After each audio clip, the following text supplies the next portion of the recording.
Hello, everyone. I'm Tammy Reese of Culture Focus Magazine. It's an honor to be here with you all again to speak with you. Congratulations on season 3 and season 4.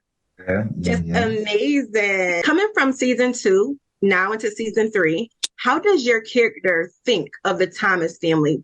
What do you think of the family as a whole?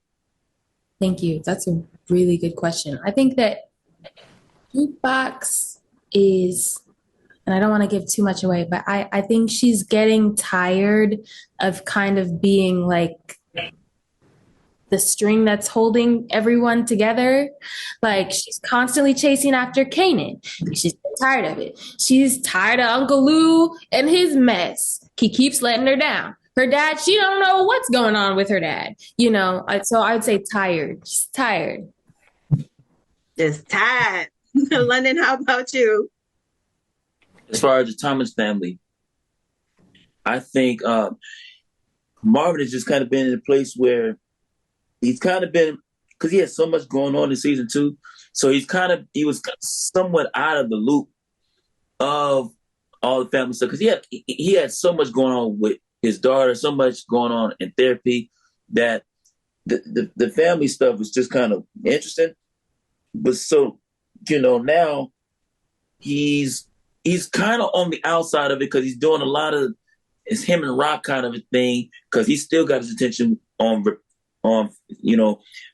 mending things with his daughter, and that's and with himself. So now he's just kind of taking the orders and moving, but he's a little on the outside of it in a different kind of way than I would think Lou might be. I agree. Malcolm? He just feel like this time that the family great, but Rock gotta go. That's what he think. He's just like, I'm tired. She's tired of everybody. Lulu's like, see, we wouldn't have these problems if we didn't. If Rock. He's tired of Rock. But the family as a whole, I think he doesn't have really a problem with anybody anymore. Him and Marvin have kind of started to repair their relationship. He feels bad that he's corroded his relationship with Hailey, but he blames Rock. He feels like Kanan is doing whatever he wants, and he blames Rock. So he just blames Rock. He think the family's great, except for Rock. So.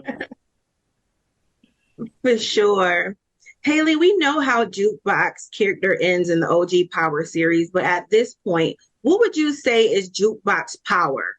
What is her power? I see. I think this. And the cool thing about this season, we're going to start to see, I think she's always been very smart. We know that academically she is incredibly smart, right? We learned that in season 1. Emotionally, she's very aware of other people. So now we're starting to see like the manipulative side. We're starting to see the checkers player versus the chess player. And I think that that's really exciting. She's earned it. And Jukebox be singing too. Be singing. London, you're welcome. You're welcome, Hailey. London, what would you say is Marvin's power?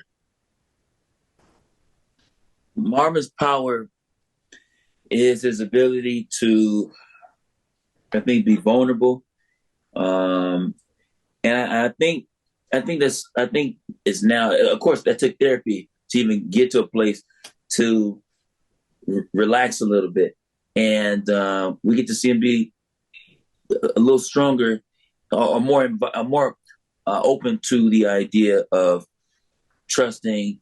And I think that's a good place for him to start to develop some power, if you will, with just the fact that he was able to apologize without apologizing.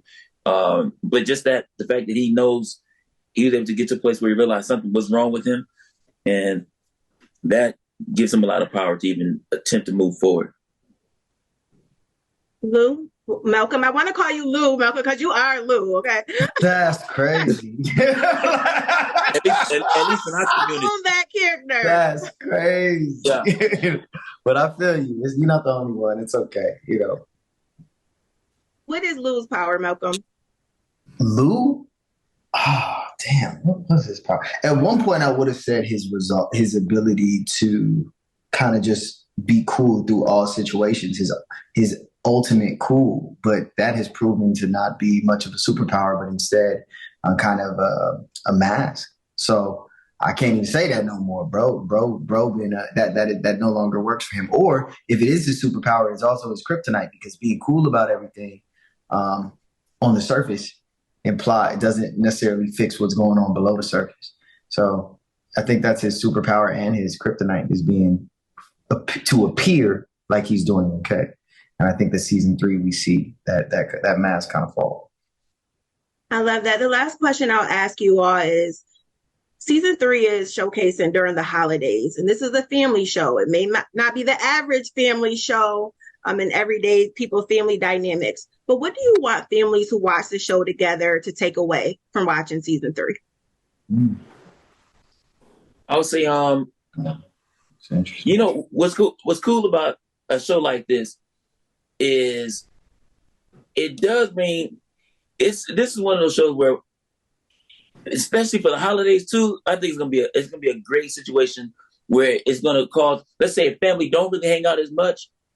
This is one of those shows, even though they may not make it to all the family picnics, this is a show where you say, hey, we finna do a Raising Kanan watch party, and they can all really have a say, because there's so many characters within the show that I think the audience can, or the family can, find a part of themselves within these people, you know, because they are real people too. At the end of the day, even with all the issues, I'm sure Uncle can say, hey, man, I could connect to when I was a young Kanan, or I remember when I had my situation, you know, as in dealing with my demons, and, you know, or even the diversity of the show would allow people to enjoy it and find themselves as a family unit watching the show.